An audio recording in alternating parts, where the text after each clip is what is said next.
আপনাদের সামনে দীর্ঘক্ষণ ধরে আপনারা যে অমূল্যবান বক্তব্য শুনলেন, আমাদের হলদিয়া শহর তৃণমূল যুব কংগ্রেসের সভাপতি আজকর আলী মহাশয়, শেখ পল্টু ভাই শুনেছেন, জেলা যুব কংগ্রেসের যুব তৃণমূল কংগ্রেসের সভাপতি পার্থ সারথী মাইতি মহোদয়, এবং সর্বশেষ বক্তা আপনাদের প্রত্যেকের প্রিয় রাজ্য যুব সহসভাপতি সুপ্রকাশ গিরি মহোদয়। তিনি তার চিন্তা ভাবনা, যুবর কাজ কি, যুবর কর্মকাণ্ড কি, রাজ্যের নেত্রী কি নির্দেশ দিয়েছেন এবং রাজ্যের যুব সভাপতি আমাদের সাংসদ অভিষেক বন্দ্যোপাধ্যায় কি দিক নির্দেশ দিয়েছেন, তার বিস্তারিত আলোচনা আপনাদের সামনে তুলে ধরল। এবার 4টি গ্রাম পঞ্চায়েত এলাকা, 4টি অঞ্চল এরিয়ার এলাকার মানুষ আপনারা উপস্থিত হয়েছেন আজকের এই হলদিয়া উন্নয়ন ব্লক যুব তৃণমূল কংগ্রেসের বিজয়া সম্মেলনে। এই বিজয়া সম্মেলনটা সামনে রেখে আজকে আপনাদের সঙ্গে আমার নতুন সভাপতির পথ চলা শুরু করলাম, আপনাদের সঙ্গে পরিচয় পর্বটা সেরে নিলাম। আমি চাইছি আগামী 15 দিনের মধ্যে আপনাদের 4টি অঞ্চলে আলাদাভাবে বসে জেলা এবং রাজ্যের যে নির্দেশ রয়েছে সেই নির্দেশক্রমে আপনাদের যে অঞ্চল কমিটিগুলো হবে যুবর, সেই অঞ্চল কমিটির নামগুলো আমি সংগ্রহ করে জেলা এবং রাজ্যতে পাঠিয়ে দেব। যেভাবে আমাদেরকে গাইডলাইন দিয়ে দেওয়া হয়েছে সেইগুলোকে আমাকে মেনে কিন্তু করতে হবে। কোথাও কিন্তু নিজেদের মধ্যে দ্বিধাদ্বন্দ্ব রাখবেন না, বিভক্ত হবেন না, কোনো দ্বন্দ্ব রাখবেন না। অনেক ঘাত প্রতিঘাতকে উপেক্ষা করে আজকে কিন্তু আপনারা উপস্থিত হয়েছেন।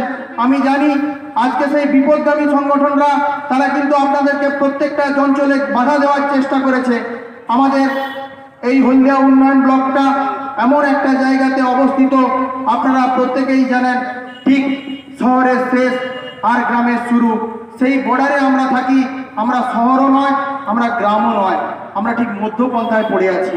তাই আমাদেরকে অনেকে নিতে চায় না, অনেকে আবার ফেলতেও চায় না, এই রকম জায়গা। যদি বলেন কেন, কারণ আমরা তো আগে ছিলাম অবিভক্ত সুতাহাটা বিধানসভার অংশ। এই ব্লকটা ছিল সুতাহাটা বিধানসভার আগে। এখন সেই সুতাহাটা বিধানসভাটার নাম পরিবর্তন হয়ে গিয়েছে, হয়েছে হলদিয়া বিধানসভা, আর একটা হচ্ছে মহিষাদল বিধানসভা। আমরা মহিষাদল বিধানসভার সঙ্গে যুক্ত হয়েছি 2011 সাল থেকে। এর আগে আমরা ছিলাম সুতাহাটা বিধানসভা। তাই মহিষাদল বিধানসভা অনেক সময় আমাদেরকে গ্রহণ করতে চায় না, কারণ ওদের অনেক বড় ব্লক, ওদের 11টা অঞ্চল, আমাদের 4টে অঞ্চল, বলে ওই 4টে অঞ্চলে না গেলেও হবে।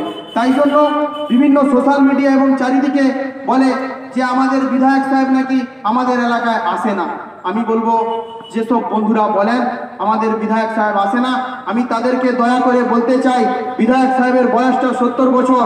মমতা ব্যানার্জির গাইডলাইন আছে এবং নির্দেশ আছে 65 বছরের ঊর্ধ্বে যেসব বিধায়ক, দয়া করে আপনারা বাড়িতে থাকুন, আপনাদের কর্মসূচি নিয়ে অত ভাবতে হবে না।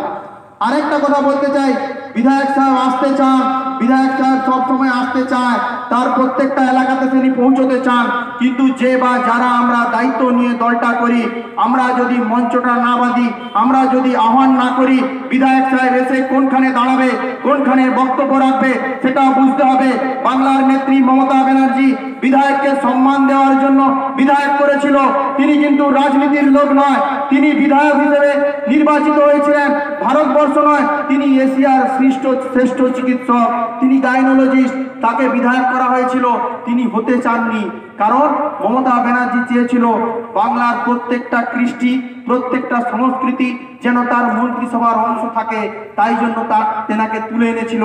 এবং মহিষাদলের মতো একটা জায়গা যেখানে আমাদের ভাগ্যবান পৃথিবীর শ্রেষ্ঠ চিকিৎসক আমরা পেয়েছিলাম বিধায়ক হিসাবে। তিনি গত 5 বছরে যখন মন্ত্রী ছিল, আমার তো মনে হয় সপ্তাহে 4 থেকে 5 দিন তার এলাকাতেই পড়ে থাকতো এবং বিভিন্ন কর্মকাণ্ড করে গিয়েছে। বিধায়কের কি পাননি আপনারা অনেক কথা সোশ্যাল মিডিয়াতে ছড়িয়ে দেন। বিধায়ক তিনি 200খানা আমার বাড়ি প্রকল্পে ঘর দিয়েছেন, যার মধ্যে তৃণমূল কংগ্রেসের কর্মীরাই বেশিরভাগ উপকৃত হয়েছিল এবং সেই গরিব কর্মীদেরকে সরাসরি বিধায়ক নিজে দিয়েছিল। কোনো একটা অন্যায়ভাবে কাউকে ঘর দেননি। তার নাম সুদর্শন ঘোষ দস্তিদার। মহিষাদলের যে ব্রিজটা সিপিএম এর আমলে ভাঙা হয়ে পড়েছিল, সেই ব্রিজটা জুড়ে দিয়েছিল তৎকালীন পূর্তমন্ত্রী থাকাকালীন সেই সুদর্শন ঘোষ দস্তিদার। যে বা যারা বলে বিশ্বের সেরা জল প্রকল্প করেছিল নার্সালে, আপনার লক্ষ্যাতে আপনারা জানেন সেটাও কিন্তু তখন সুদর্শনবাবু নিয়ে এসেছিল এবং তার প্রকল্প ছিল হলদিয়া উন্নয়ন ব্লকে প্রত্যেকটা বাড়িতে বাড়িতে জল প্রকল্প পৌঁছে দেওয়ার। কেউ বা কারা চক্রান্ত করে বিধায়ককে যাতে না জেলাতে আসতে পারে তাকে অসম্মান করা হয়, বারে বারে তাকে বিভিন্নভাবে বাধা সৃষ্টি করা হয়। তিনি চান আসতে, তিনি চান আপনাদের কাছে পৌঁছতে, সেই জন্যই তিনি বলে দিয়েছেন যুবর ব্যানারে আগামী দিনে প্রত্যেকটা মিটিং আমি উপস্থিত থাকবো।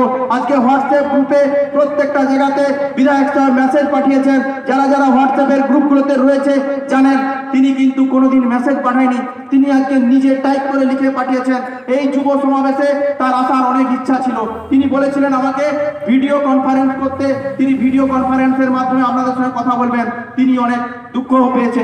আমি যখন বলেছি সরি স্যার, যেই জায়গাটাতে মিটিং করছি সেখানে নেটওয়ার্কের একটু প্রবলেম হবে, হয়তো আপনার কথা মানুষ কাটা কাটা ভাবে শুনতে পাবে, তাই জন্য আমি করতে পারিনি, আমি তার জন্য ক্ষমার প্রার্থী। কিন্তু বিধায়ক সাহেব আসতে চান, কেউ বা কারা মিথ্যা অপপ্রচার চালিয়ে নেত্রীকে অসম্মান করবেন না, কারণ নেত্রী বিধানসভাতে বসেন, তার প্রতিনিধি বিধায়ক, সেই বিধায়ক কিন্তু আসেন।